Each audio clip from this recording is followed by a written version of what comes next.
Hello and welcome.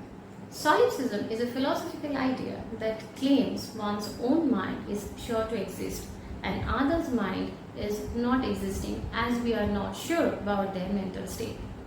So in same way, we cannot sure about the external world. So the solipsism tells about the world which is within us. It is the combination of two words, one and self. Or soul is an ipsi which tells oneself or about myself. Then solipsism, the history of solipsism is very old. Georges Rytting was famous pre-Socratic philosopher.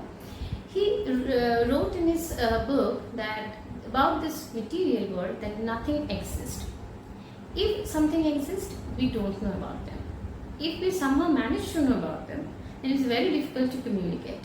So we can see that there was a big discussion in that era also about the external world, whether it is made up, it is an idea or it is made up of some particles or energy. The long discussions were there at that time, might be. So after Georges, there was a long gap. When we see for the first time in René Descartes' writing a new thing, a new conception, that is skepticism. He tried to establish epistemology as first philosophy. He discussed in his book Meditation on First Philosophy about this solipsism. Not directly, but he said that as we are not sure about the world outside of my mind, so we can doubt them only. We cannot say that it is existing.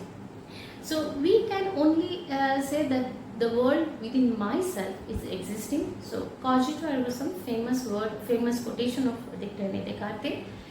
He also showed us that there is a connection between brain and body. He talked about dualism, but what is the exact relationship between mind and body? He didn't clear about that. So there was a lot of confusion regarding that.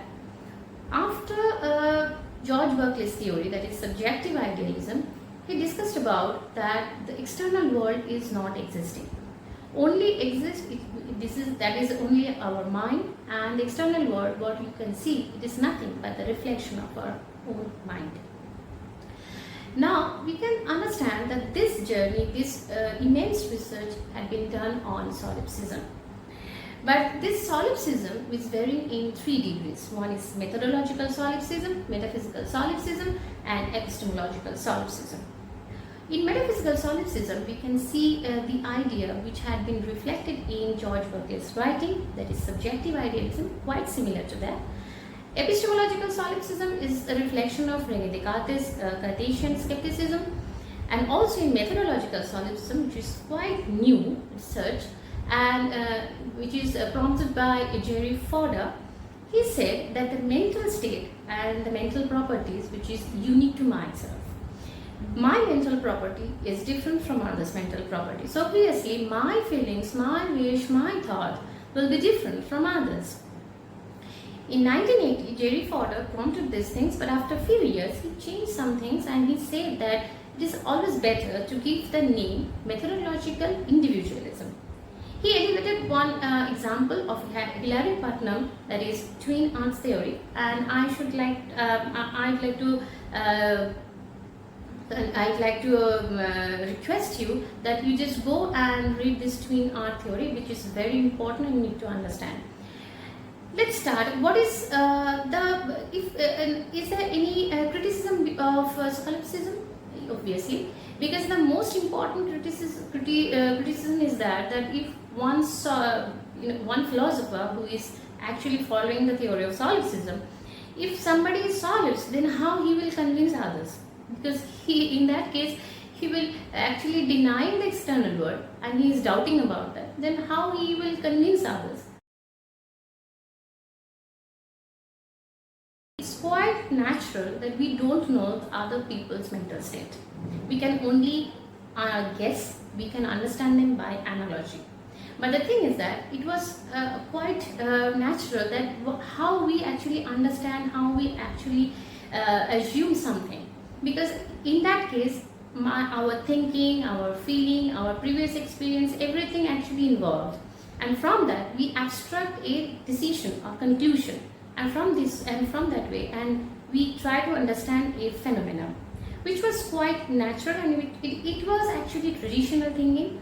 But Descartes' theory changed that view, and we started to raise question: is it true that external world cannot be trusted? Only my world is existing.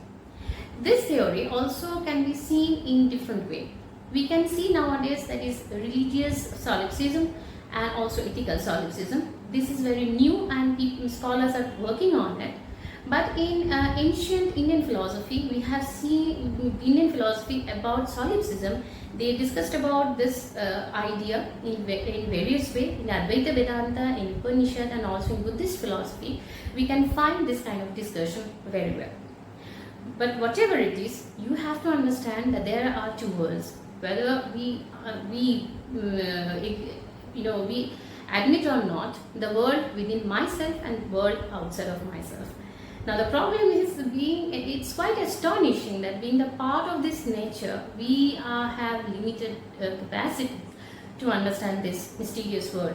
But I would like to say that this world, we have to respect this nature, this world, and the best stand we can take, that is Stoic philosopher's stand, that is be with nature and work with nature, live with nature. So respect and try to how much we will work on it, we will understand slowly, we will unravel the mystery of this beautiful nature. Thank you.